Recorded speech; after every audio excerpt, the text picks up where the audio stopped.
C'est suite au constat entre ce qui est signé par les gouvernants pour protéger la jeune fille et ce qui est fait sur le terrain que Fawe Mali a décidé de tirer la sonnette d'alarme en interpellant les autorités.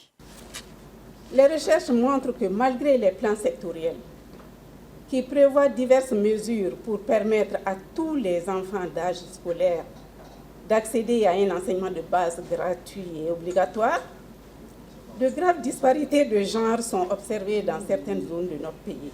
Pour l'harmonisation des politiques et des plans d'action, les autorités affirment faire de leur possible à travers plusieurs actions concrètes.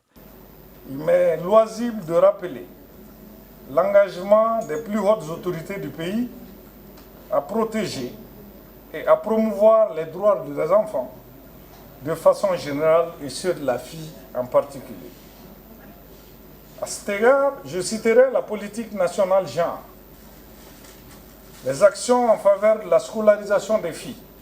À croire que ces actions ne sont pas suffisantes aux yeux des jeunes filles elles-mêmes qui demandent plus d'engagement de la part des autorités. Ce qui n'est pas en harmonie, c'est tout d'abord de se dire que le Mali a ratifié plusieurs conventions, chartes, protocoles, dont le protocole de Maputo qui dit que l'âge minimum du mariage est fixé à 18 ans. En même temps, dans le Code des personnes et de la famille du Mali, dans son article 181, dit qu'il y a possibilité pour la fille de se marier à l'âge de 16 ans, voire 15 ans avec l'autorisation des parents. C'est tout ça là qu'on demande une certaine coordination pour qu'il y ait concordance entre les tests internationaux régionaux signés et ratifiés du moins et les tests nationaux pour le plein épanouissement des jeunes filles et des enfants au Mali de manière plus générale.